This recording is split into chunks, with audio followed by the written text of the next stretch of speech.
I'm Jay Salee, and this is Get Fit or Die Trying. So good morning, Dr. Zagone. Good morning, Jason. All right, so we're going to go over, I guess people don't really understand what a micronutrient is. It micronutrient test? Is that what it's called?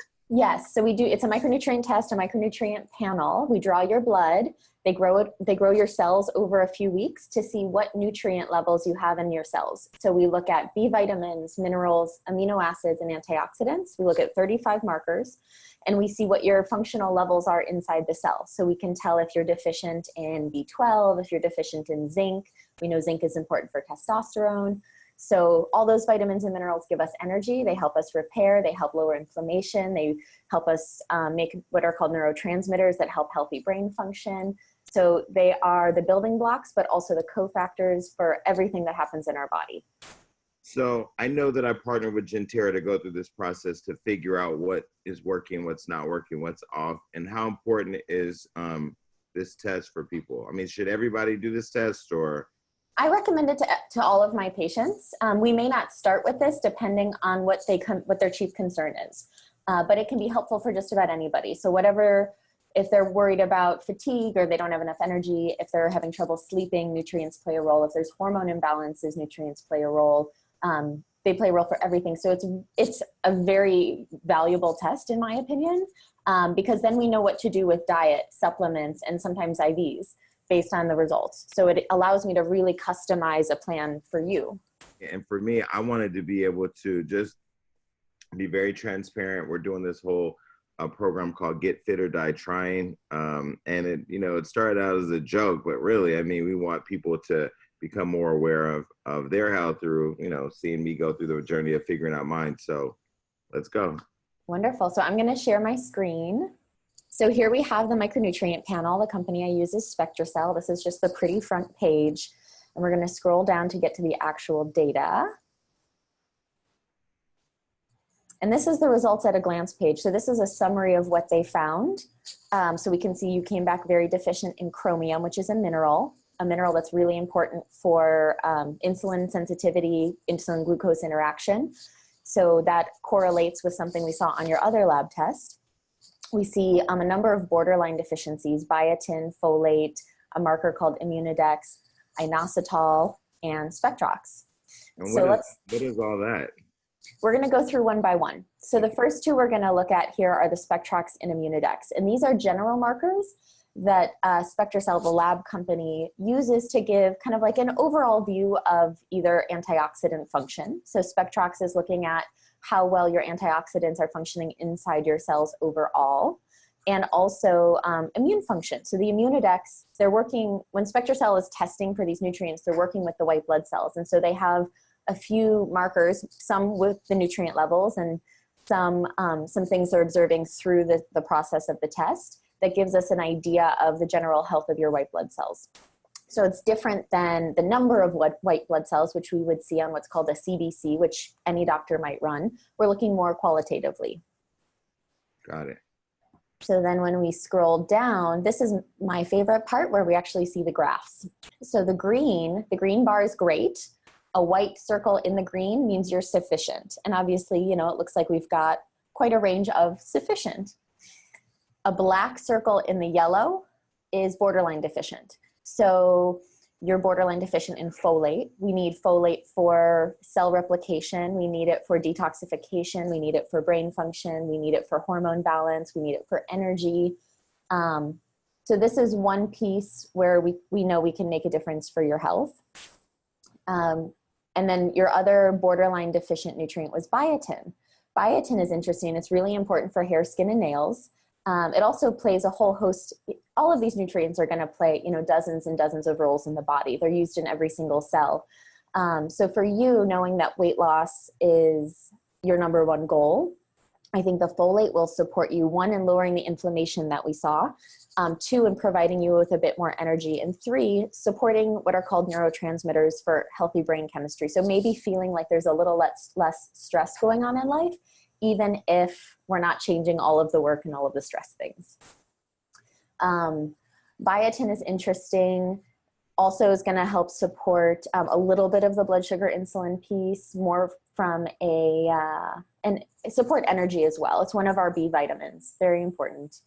Then we scroll down to amino acids and metabolites. So a lot of green here, which is good, but then we get to inositol. So inositol is borderline deficient. It's an amino acid, and it supports healthy glucose-insulin interaction again. So we see, like we've talked about, a few pieces that show us where some of that insulin resistance is coming from that we saw on the comprehensive blood panel from before.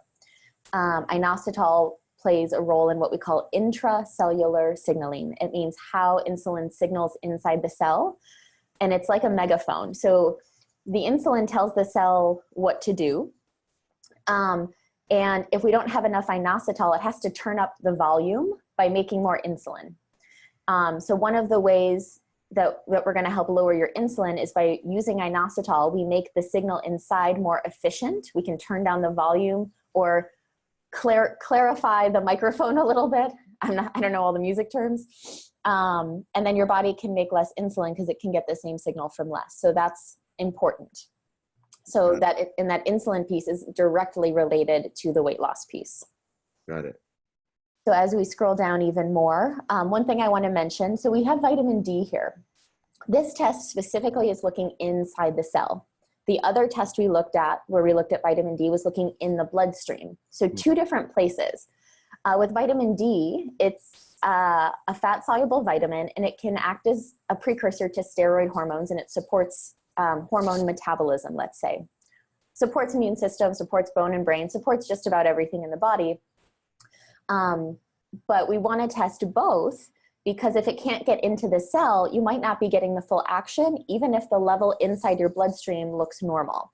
And we have most of the research that's published on vitamin D, meaning, we know if your levels are between this and this marker, or between this and this range, that it lowers your risk of cancer, it lowers your risk of osteoporosis, it lowers your risk of, a whole host of diseases.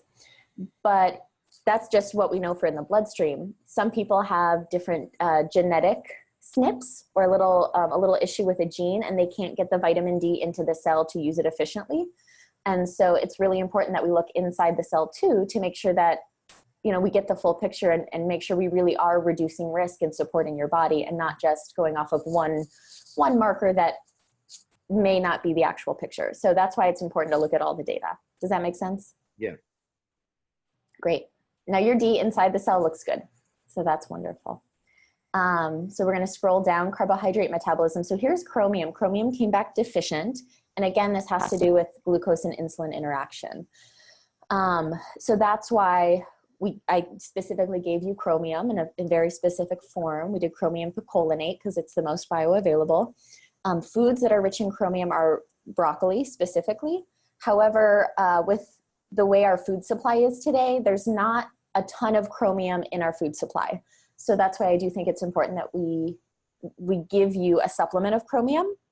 And we're doing what I would call a therapeutic dosage. So we're doing 400 micrograms a day, which is going to help bring this number up, which is going to help that insulin work better so that your body can make less of it. And it's going to help the weight come off. Make sense? Yeah. Great. So then we look at antioxidants. So some of these you might have heard of, like vitamin C, and some of these might be totally new, like glutathione or alpha lipoic acid, CoQ10.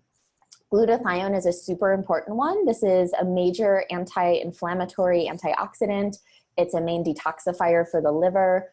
And with kind of like our daily load of toxins, xenoestrogens, endocrine disrupting chemicals, there's all sorts of names for them.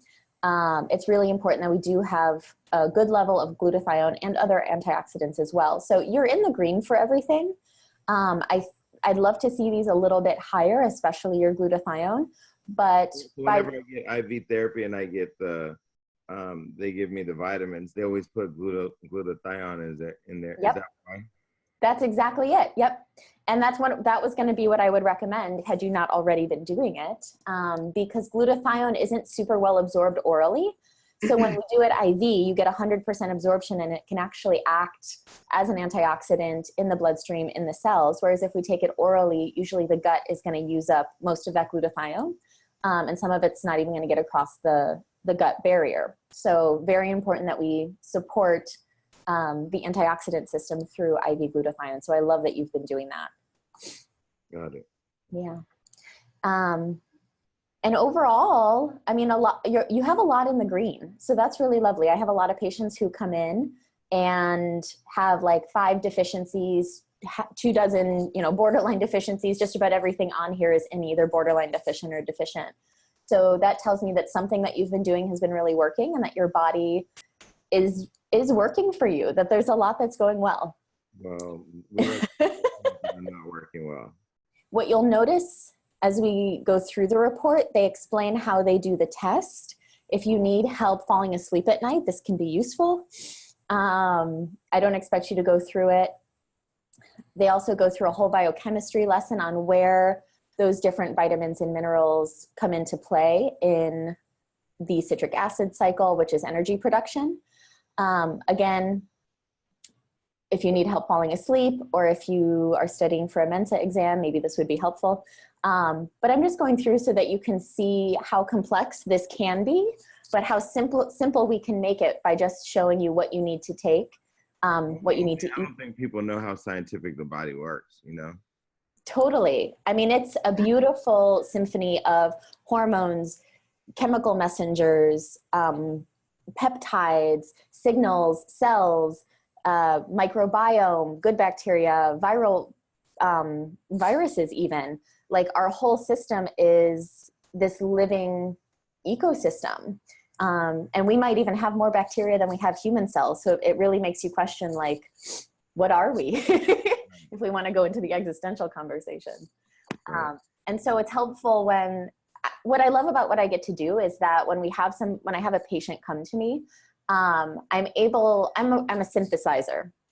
That's what I call myself. I can take, hundreds of pieces of data. I mean, you saw the other lab that was like 12 pages long, and all the data that we went through there. We're going to go through that today. Let's go through that right now. So we're going to pop over. Is this my heart? We are looking at cardiovascular at heart health, yes. So we look at a few different pieces. We look at cholesterol by itself. So we see total cholesterol is actually in the green. LDL is the not so good cholesterol. This is the yellow. Yellow is kind of like, we need to start doing something about it. And then we see red is, we definitely need to do something about it. So HDL is the good cholesterol. We want to see this at 65 or above. You're at 38. So the things that are going to support raising that HDL dietarily are going to be things like extra virgin olive oil, but don't cook with it. Use it cold or room temperature. Good omega-3 fish oils, so eating wild salmon, sardines, which are also anti-inflammatory, which is great. Exercise is going to improve your whole lipid profile. It's also going to help lower the LDL, and fiber. So tons of veggies, good whole foods are all going to support a healthy cholesterol picture. Yeah. So what we see here, HSCRP. So this is an inflammatory marker. We look at it specifically for like cardiovascular inflammation or generalized inflammation as well.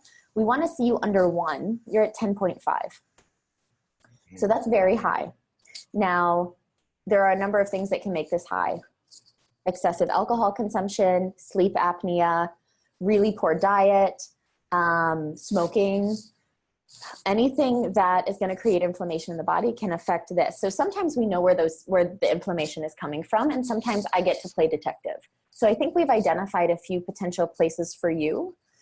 Blood sugar also. So if blood sugar gets too high, it can also create inflammation in the bloodstream. But I think for you, we're going to be evaluating you for sleep apnea.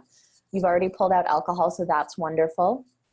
And we're going to support, we're pulling out inflammatory foods that are specific to you, not just in general. So that's also a great next step. And we're going to start there. And a lot of the supplementation we're going to do is also going to support this. Vitamin D is anti-inflammatory. So that's going to support the overall inflammatory picture as well. So how bad is it that it's at a 10? It's probably in the top 10 worst that I've seen in the last couple of years. Really? Yeah. The highest I've seen is like 23. And when it's that high, it could also be more of an acute inflammatory reaction. Like if you had you know, an injury that would make inflammation go up. But then we want inflammation. So for you being, you know, not really having another obvious place of inflammation other than the things that we've discussed, you know, it's really important that we get those lifestyle pieces handled first and really create the foundations for health, because your body knows how to heal. Once we give it what it needs and stop putting in the things that prevent it from healing, that's why it can be simple. It might not be easy to make the changes, but it can be simple. Right. And so my job is to make sure we get all these things, anything in the red, anything in the yellow, that we get it back into the green. Got it. Okay. So fibrinogen underneath that, this is another inflammatory marker that has to do with clot propensity. I don't want you to worry. This is, you know, we're not looking at, you know, there's a ton of markers that play into clots, but I know we had talked about it a little bit before. And so it might just be helpful, like if you're on a long flight, make sure you've got the stockings, make sure you're moving around. And this, I believe, will also come down as we re-regulate some of those foundational pieces for your health. So I'm not worried about it. And we have some good objective markers that we will see come back into range as your overall health improves. All right. A really good piece here, we have this LPPLA2 activity. So this is an indicator of whether your body is more in like plaque formation mode or not. And so we don't want to make plaque in the arteries. Your number is in the green, so it's nice and low. So that means we're not worried about that right now. So that's great. However, if we have too high of inflammation with high cholesterol over a period of time, that can create atherosclerosis or plaquing in the arteries. So we don't have to worry about it right now, but if you don't make changes, then we might need to worry about it in the future. So a little more motivation that now is the time, my dear. Okay, got it. Here we see the serum vitamin D. So this is the vitamin D in the bloodstream. We've got a lot of data on where these levels need to be for lowering cancer risk specifically, because I know that's a concern of yours. So you're at 18. So you're not even in their range, and you're definitely not in my optimal range, which is 50 to 80. So we wanna really get that up. So we're supplementing you for that. Homocysteine looks great. This is an inflammatory marker. GGT is a liver inflammatory marker, a little higher than optimal. I'd love to see you under 30, but still within their range, so not terrible. But is that because I've been used to drink a lot? Potentially, yes. So GGT can be high from either alcohol that's caused damage to the liver, or what we call non-alcoholic fatty liver disease, which is where basically there's inflammation in the liver from sugar dysregulation. And we'll look at other markers to determine whether we think that's part of the picture or not. And we'll get there. This one here is an MTHFR gene mutation. So it tells me that your body is not super efficient in converting the folate that we eat in food into the methylated folate, which is the main form we need for functions in the body. And this, in reality, is just telling me that I'm looking for a specific word when I'm picking out supplements for you that has methylfolate in it. It also means we really want to avoid anything with folic acid, which is synthetic folate. And the places where we find that are enriched flour products. So breads and pastas, they add synthetic B vitamins like folic acid, and that's actually gonna muck up your gene even more. So we wanna stay away from enriched flour, breads, pastas, and we wanna make sure that when we're choosing a supplement, we're choosing it with methylated folate. Does that make sense? Yeah, so stay away from bread and pasta. Yeah, which was part of your plan anyway, but one more reason. Got it. So now we're looking at the blood sugar picture, diabetes and insulin resistance. So you do not have diabetes. I know that was also one of your concerns. But what we do see is your fasting insulin is 16, which is quite high. And that's what we call insulin resistance. So when insulin is high, it tells the body to make fat, make cholesterol, and it prevents the breakdown of fat. So it's going to be a huge part of your plan to get this insulin back into optimal range so that those signals stop telling your body to hold on to fat and it can come off more easily. Exercise is going to be the number one for this, hands down. So we've talked about some strategies. You're going to let me know when you get your trainer in Atlanta. And we're going to do whatever we need to do to make this happen. Got it. Diet is the next important thing. So we're pulling out, we already talked about no bread, no pasta. We're also pulling out any sugars. So that's any processed sugars. So obviously like pastries, desserts, that sort of thing, alcoholic beverages, but we're not doing that right now. Good work. And even natural sugars, we're going to limit. So no artificial sweeteners, but the things that I can eat grapes. You can eat grapes. I'm not going to pull fruit out, but we want to limit. We're going to talk about strategies so that you can still lower insulin, but eating real food. And so I would say you can eat grapes, but you're not going to eat grapes, a handful of grapes by themselves, because that can still spike sugar a little bit. And so while we're in the healing phase, we want to be more particular. And once we get everything back into range, your body will be able to adapt a little bit better. The other pieces that play a role in this insulin resistance picture that we see for you are the two nutrients that we saw in the micronutrient panel. So insulin or inositol and chromium are both going to support that insulin coming back into normal range. Got it. So we're going to hit it from exercise, diet, and nutrient perspective. Make sense? Yes. Great. Lowering inflammation will also help support this. And bringing this down will also help lower inflammation. It's a beautiful circle. Got it. I'm going to talk about IGF1 for a second. So IGF1 is a marker for human growth hormone. It's the closest thing we have to be able to measure it in the bloodstream. And what we see for you, the range is 100 to 301. You're at 154. So you're in like that lower quarter of the range. So that tells me there's a lot of room for improvement. And natural growth hormone is going to help you build muscle, burn fat, and it has a bit of an anti-aging component to it. So is that the shot that I'm taking? That is the shot that you're taking. So the lifestyle things that you're doing to support this are the exercise. Specifically, I have in there that we're going to do some heavy leg days. So if I need to talk to your trainer about that, we can. Once we get you kind of into the gym regularly, that's going to support both growth hormone and testosterone production. Getting you sleeping is also going to support this. And while we're working on those things, the shots that I gave you are going to help naturally increase your own production of growth hormone. Sound good? Yeah. Awesome. What the shots I gave you specifically are great for helping reduce belly fat specifically, which is also associated. In the evening, right? You're going to do it at bedtime on an empty stomach. So no food for 2 hours before bed. And then you're going to give yourself your itty bitty little shot in the belly right before you go to sleep. Because we secrete most of our growth hormone while we're sleeping. So we see no autoantibodies. That's good. What does that mean? That means that your body isn't making anything to attack itself. So that's great. What could it make to attack itself? So when we see, if this comes up out of range, then the body might be attacking its own tissue. So I see a lot of women who have what's called Hashimoto's, hypothyroidism. We also see women tend to have more autoimmune conditions than men.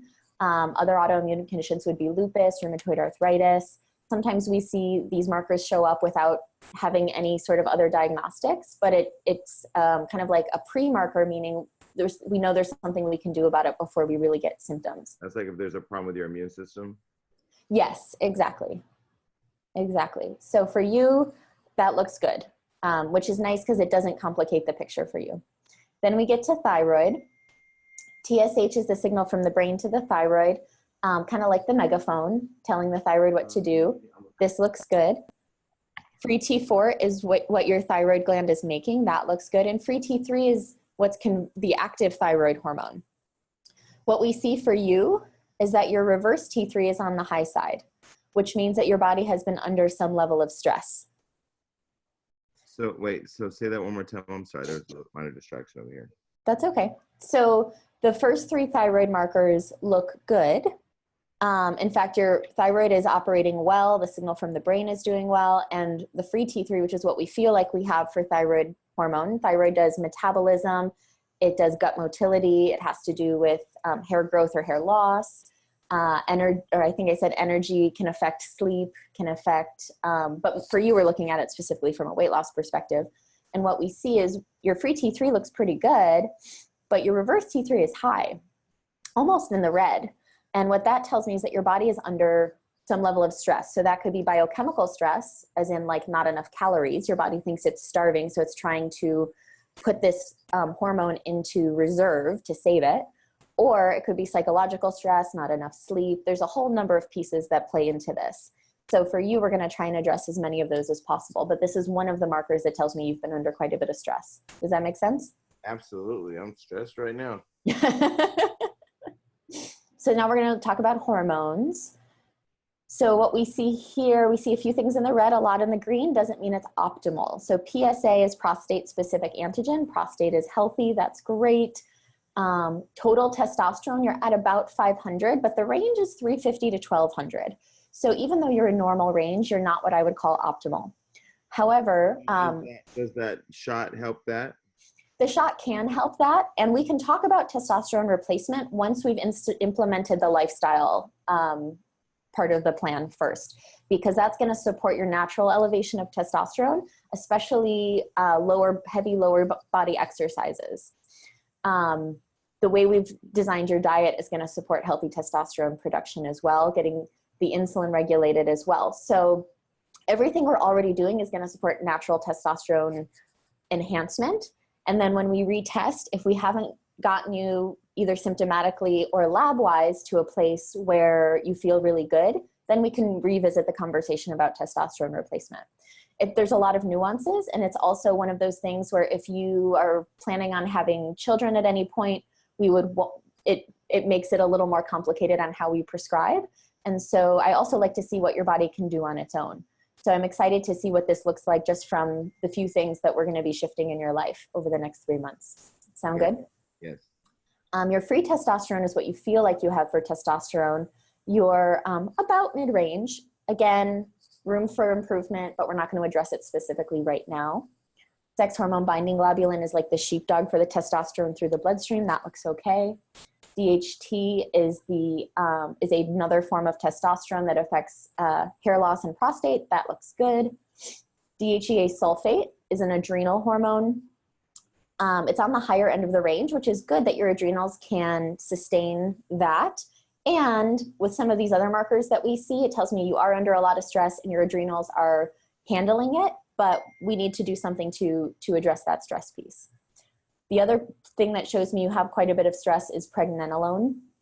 Pregnenolone is like the master hormone. It's the first step. So your body will take cholesterol, then it'll turn it into pregnenolone, and then it'll make every other hormone after that. And your pregnenolone is very, very, very low. Now, one of the hormones that the body uses to makes from this is cortisol. And we use cortisol to get through our day, our stressful day. So if we're having a lot of stress throughout the day and we need to make a lot of cortisol to try and maintain that, then the body is... Did you give me something for that? You have a few things for that. So the magnesium glycinate, the B vitamins, and then the spray that I added yesterday that we're going to be shipping to you are all going to help with the stress piece so that your body is not... Your body can lower production of cortisol, and you'll have a little bit more pregnenolone to make other things like more testosterone. Make sense? Yes. Good. Estradiol is estrogen. So for men, you make your estrogen from testosterone. So yours is a little higher than optimal in my opinion. I'd love to see you a little closer to 30. So what that tells me is, and one of the things that is going to accelerate the conversion of testosterone into estrogen, meaning that raises estrogen, is insulin. So when we get that insulin down, that's actually going to slow down the creation of estrogen and increase the production of testosterone. Make sense? Got it. Perfect. LH is a brain hormone. This is the brain telling the testes to make more testosterone. So what we're seeing is the brain is sensing that your testosterone is lower than it really wants it to be. But because of some of these other mechanisms, we're not getting the testosterone up to a place where the brain says we have enough testosterone, we're going to turn the signal down. So for now, we're just going to watch this marker and we'll address it after we've made the lifestyle changes if it's still present. Sound fair? Yes. Good. And then these are two other hormones we look at just to make sure everything else is in balance, and they are, so that's good. And then we're going to look at electrolytes and some other metabolic markers. Electrolytes actually look pretty good. I like to see a decent potassium, bicarb, chloride. These all look really lovely. We do see your magnesium's a bit low in the bloodstream, so that's another reason that we gave you some magnesium. And the form I chose was more for calming the nervous system, the glycinate form. And it will also help when we do start getting you to the gym. and you're really like pumping those legs, this will help recovery as well. Got it. Kidneys look lovely. Glad to see that. Liver. So ALT and AST are two liver enzymes. Those look great, actually. I'm very happy to see that. So these would be like, if these would be elevated from like a more severe or more chronic liver pathology. So a lot of alcohol, a moderate alcohol over a long time, that's more than your body can handle. If we had some of the liver blood sugar piece happening, we might see those go up, but those look good. So that tells me, again, your system is actually handling things quite well. So I don't think it's going to be that difficult to get that insulin into range and to really help that weight come off. Other markers look good. This ratio right here, I'm not worried about because these two guys, it's just a ratio of these two. They look good, so we're not going to worry about that. We talked about GGT a little bit, a little higher than my optimal, but again, not too worried. You know, and what the lab says here is when this ratio shows up, it's often associated with insulin resistance. So we already knew that. They're just adding one more piece to point to what we already know. Now, proteins and things look good here. What we do see here is iron. If this is in normal range of iron storage, it's good. When it's high like this, then it tells us there's basically inflammation in the liver. It's an acute phase reactant. So we do see inflammation in the liver, and this can also be associated with that insulin resistance piece. So again, everything we're doing is gonna support every marker that we see show up on this lab without having to do 100 things. Got it. So we've chosen the most high yield action items for you. So again, yeah, we see here insulin resistance. Boom, boom, boom. Complete blood count. So we see white blood cells are slightly elevated. And we can also see it was neutrophils. Neutrophils are first responders for the immune system for white blood cells. So, you know, this is a fairly transient number. So one of the things I would ask is, you know, if when you got your blood drawn, which was a little while ago at this point, you know, were you coming down with a cold? Were you feeling under the weather? Was there any sort of infection going on? Because that would very easily explain this. Even if we don't know, we're just going to do a redraw and just make sure that everything comes back into normal range and that whatever your body was fighting at the time has moved through. Mm-hmm. Other things we look at are hemoglobin, which is like iron in the red blood cell. That looks good. What's the difference between when your blood count is mildly elevated versus mildly decreased? So if it's mildly decreased, it could be either chronic disease. So your body has kind of like run out of resources to fight this, whatever the chronic disease is. We call it anemia of chronic disease, and that's white blood cells and could be red blood cells too. It can also be different nutrient deficiencies. So I've seen patients who have like a B12 and zinc deficiency who have like a low white blood cell count. Right. So there are a whole host of things that can cause that. So when it's mildly elevated or high, that's when you have a cold? It could be. There's some sort of infection in the body, something your body is fighting. You know, if you had an injury, you might see it go up. If you had a cold or a flu, you'd see it go up.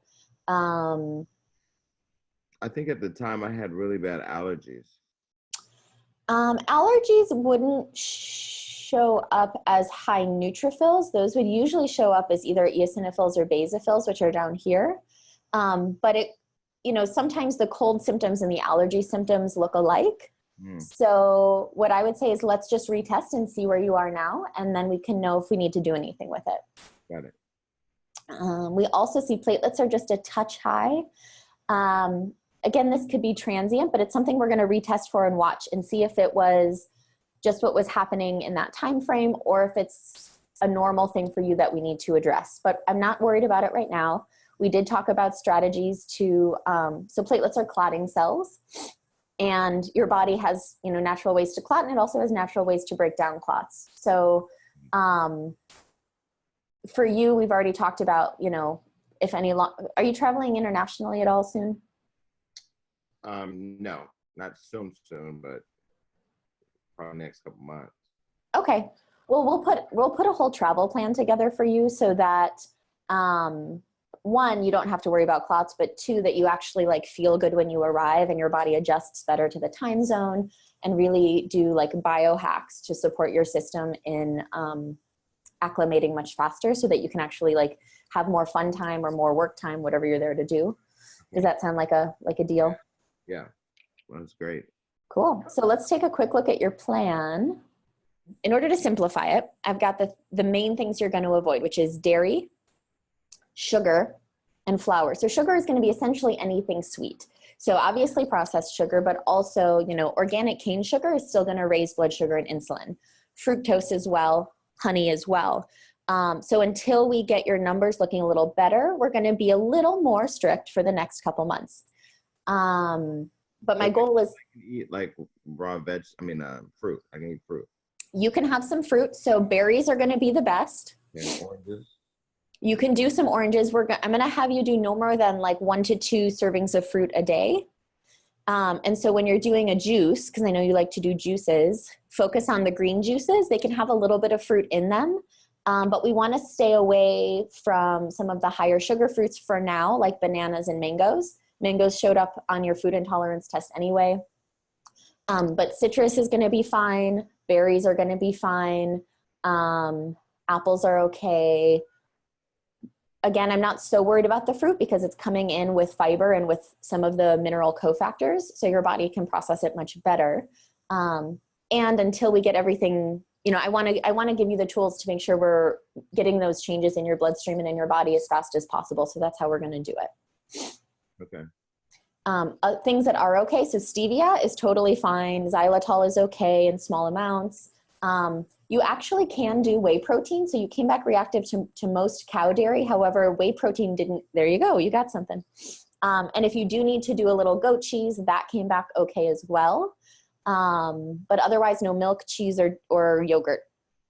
Got it. And then I gave you, also like to focus on what you should be eating. So I gave you a list of things that are great for your body, both because they're whole foods closest to nature as possible and because you didn't have a reaction to them.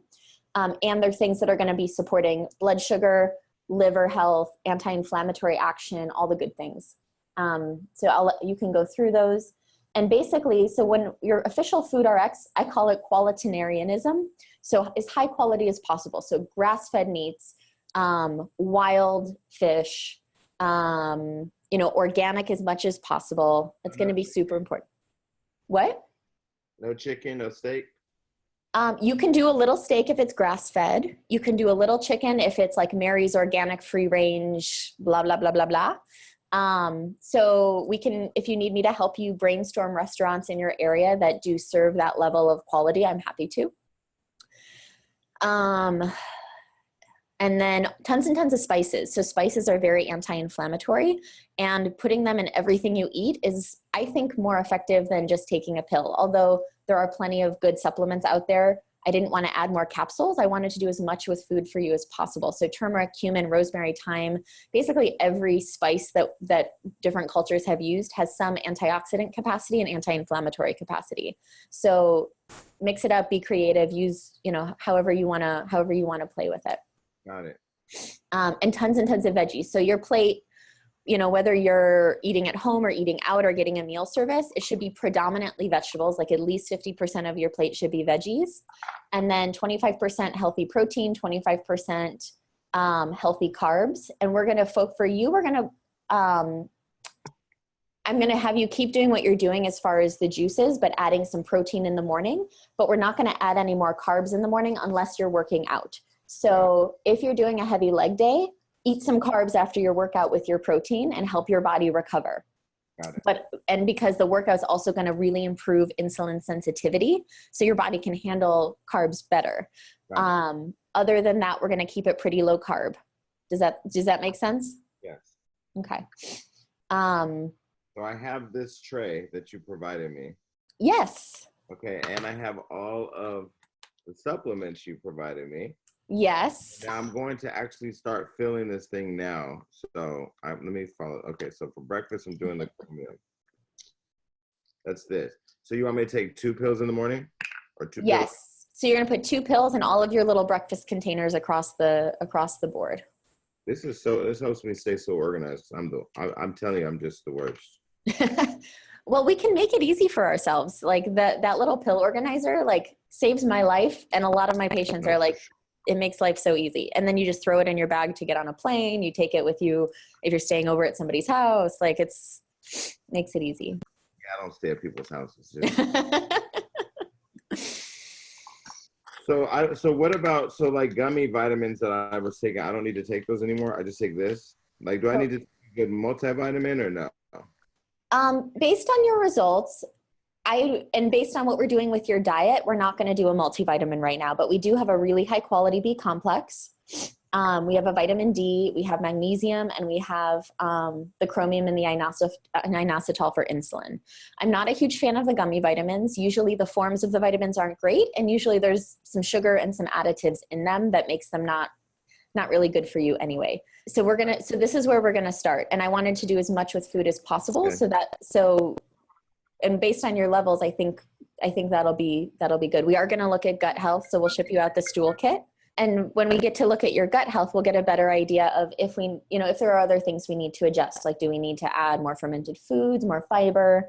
Are there any bad guys hanging out that we need to kill off? Because we know the microbiome plays a huge role in in our metabolism and in weight loss as well, and in insulin resistance and in inflammation. So that's the next piece that we'll look at. Got it. And then we talked about your injection. And so we got supplements and shots. I'm so excited to do. Yay! So Jason, do you have any other questions right now? No, I'm getting ready to start taking all these pills. Awesome. So you and I are going to do a check-in in a week. I'm going to send you a few of the things we talked about, the stool kit, the stress relief spray, and we're going to find a coach to help with the mind-body component. And then we're going to check in a week and just see how everything's going and do a little motivational support. Does that sound good? Yes. Oh yeah. And I'm going to be meeting with somebody on the mental piece. Yes. Okay, great. All right, my dear. Well, happy healing. I'm so excited for your journey. I'm excited for everybody to see your journey. And I can't wait to see how good you feel, even in just a couple of weeks. Well, we're going to put your information down here. So for people who want to get their test, they can reach out to you, because I think everybody should try this to find out what's going on, especially when you start to feel, if you pay attention to your body, you start to feel when you need to go check things out. Absolutely. And some things we don't even feel, like some of those nutrient deficiencies, like how would you know that inositol was low? How would you even know that your insulin was off? Like maybe you get tired after you eat. That's a sign. That's a symptom for sure. But if you don't test, it's not, basically we want to find the things before you feel them, because that's the easiest way. That's the easiest time to reverse everything. And it makes the most impact for your health. Once you get to a diagnosis like diabetes, totally still, there's a ton we can do. We can, in a lot of cases, reverse it if you're willing to do the work. But it's just so much easier when we see the markers before you even get there. Yeah, for sure. Well, I appreciate you having me find out before, so let's do the work. Yeah, awesome, Jason. Thank you so much. And Gentera, thanks you for all of your support. Of course, thank you. Yeah, bye.